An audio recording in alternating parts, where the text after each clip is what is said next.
Hello, hello. We're back today to talk about the ways in which we can use Charlotte Mason's concept of narration to teach writing. Okay, so there are two pieces to teaching writing. One piece is the ability to tell, which any little kid has.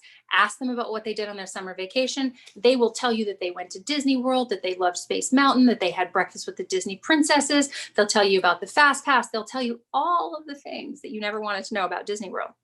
But ask that same child at 6, 7, 8 years old to write about what they did for their summer vacation. Super common first week of school prompt for writing. And what do you get? You get, I went to Disney World. I liked Space Mountain. It was fun. So where's the disconnect between what this child is able to tell and what they're able to write? Well, Charlotte Mason would have said that teaching writing should be broken into two chunks. One piece is the telling, which every 4-year-old has. Every human has. We tell all the time. The difference between telling and writing is just the mechanics. So by separating the mechanics, which is the ability to form your letters, the ability to get your B's and your P's facing the right way, your spelling, your grammar, your punctuation, all of those pieces that have to go together to pull this nebulous telling down into a piece of paper that somebody else can interpret, that's the hard part for people, right? And that's sometimes the hard part for adults as well.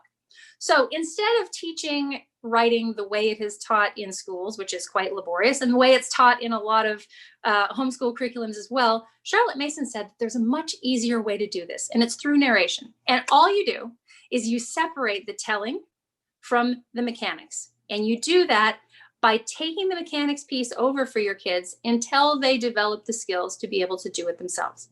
So it looks like this. You ask your child, what did you do on your summer vacation? And you let them tell, and you encourage their creativity, you encourage rich descriptions, and you write it all down. You write it down exactly the way they say it. You don't fix anything. You don't fix their cute little grammar quirk that they haven't outgrown yet. You don't do anything to add to or take away from their telling. This is important because the moment you change it, it's no longer authentically their work. And this needs to be authentically their work in order for it to be a way of teaching them to write.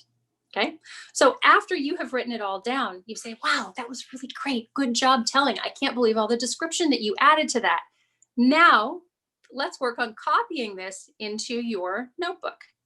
And depending on the age of the child and their ability and their skill level with a pen or a pencil, they will be able to copy maybe just 1 or 2 sentences if they're 4, 5, or 6, or the whole paragraph or the whole piece, depending. Okay. Pay attention to what their tolerance is for ability to copy and copy neatly and well, and just ask them to do that much. So if that's only 2 sentences, like it was for some of my kids at the beginning, that's fine. Write your 2 sentences well, and then paste in the rest of their narration below it. As their tolerance for copy work grows, they're going to be able to write more and more of it. And pretty soon they will be copying their entire narration into their notebook. Now what you have is a piece of writing that is authentically theirs because you haven't changed it, that they have written for themselves.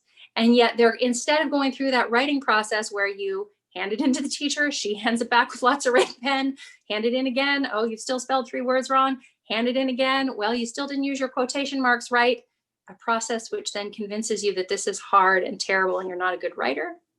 Your kids are learning all of those mechanics by osmosis because you're putting them in properly when you copy their telling.